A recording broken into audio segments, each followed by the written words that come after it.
Alright, so we got the Dixie Chopper, Iron Eagle, and basically it's 9 years old. It needs a new drive belt.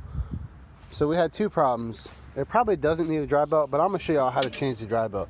So if you flip this up, I'll just show you quick what the problem was. Our hydraulic oil reservoir cracked in several places. Oil was dripping down to the bottom and getting on our pulleys, and it was slipping, so it wouldn't drive anymore. So this piece right here was just like this, but it was all the way down, so that blocks the pulleys and everything. Pull this one piece out. This is the only piece on this side you have to pull out, and then go up underneath the motor. And 4 bolts. You'll need a 14 millimeter wrench, and you'll loosen the 4 motor mount bolts. This is the motor mount bolts right here. So there's 4 of those, one there, one right here, and then there's 2 more, one there and on the other side. Then you can free slide the whole motor pretty easily. And being able to slide the motor will loosen, see how I said the whole motor? You slide the motor, that allows you to easily take off your mower deck belt, and then you'll have easy access to take off your mower drive belt.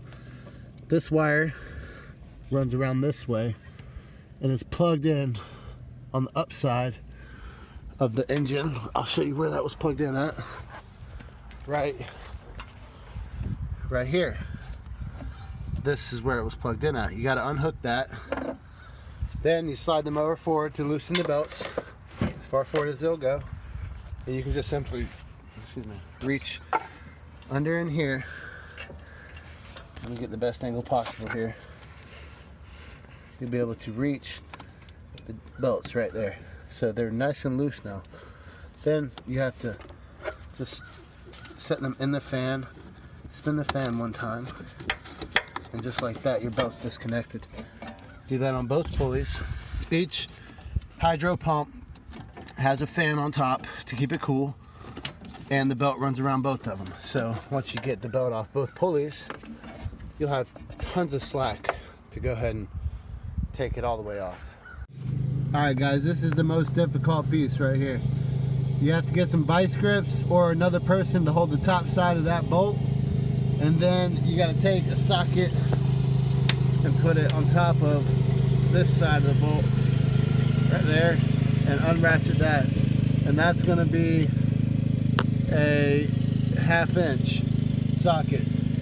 So I've already got it loosened up. I'll just figure. Now that you have all that slack, let's pull our belt off real easily. Just pull all that slack right through, and should be able to change these belts in probably a couple minutes. This is why mechanics make a lot of money, because things like this, you got to have the right tools for the job, and a lot of this stuff can be tedious. So as you can see, this belt's slick and shiny, and that's because of that oil leak. This belt's 9 years old. He's never changed the drive belt on this mower, so it's due anyways. Alright, there's the new belt. You can see all pretty, white lines still on it. Alright guys, half the battle's over. Now I'm going to show you how to put the belt in the correct order so you don't make any mistakes and have to redo anything. First, we'll take the end of our belt and we'll run it above the mower blade belt right through here, above that, and up above this bar right through there. Okay, so let's pull some of that slack through. Now we need to go up top and get that slack through real quick, and then we need to go up top because it'll be the easiest way to access everything from up top. So the rest, most everything's gonna be from right up top here. Let's get up here, and then we can get a good idea for where we're at. So the piece that we've unbolted was right here. That was the piece that we last unbolted. Now we just need to reach in here and grab our new belt. Okay, we got it. Here's our new belt right here, brand new belt. Pull it through there. Okay, so after you fish the belt through there, you need to run your belt between that same thing that we unbolted last, the spring right here, and then you get it between there, and you need to go ahead and put your screw and spring back in like it was originally.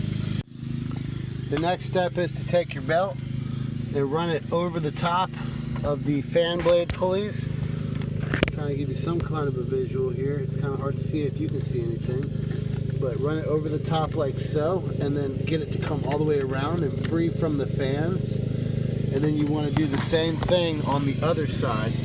So take your belt and the slack and then run it over the top of the fans again, and usually you can just kind of set it in the groove on the fan and then spin the fan, and it'll naturally just pull it onto the pulleys. The next step is to pull all the slack towards the back of the motor. You're going to need all this slack because the belt's going to be smaller or tighter than the other belt was, and it'll go onto a smaller pulley up here, so you need to have all the slack you can get.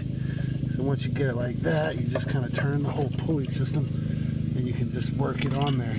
So there it is, it's on now. Alright, and we don't want to get it tangled up with our regular mower deck pulleys here, so gotta fish that back through. These are the mower deck pulleys. Now there is another step here, guys. I'm not done, and I'll show you that in 1 second. Next, you want to get that pulley. There we go. We got it nice. Okay, see, you still have all that slack, and that's because there's guide pulleys right there. See, there's one on either side. Those guide pulleys got to be in place too. That'll pull the slack out. All right, one side there, and then one on the opposite. The last step is to pull all the tension out of the motor like that, and then it helps if you have another person and you can ratchet the bolt tight, and that'll lock the motor in place.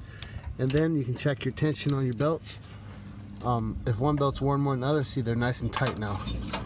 If one belt's worn out and the other one's new, it's hard to get them both tight because one's going to give more than the other.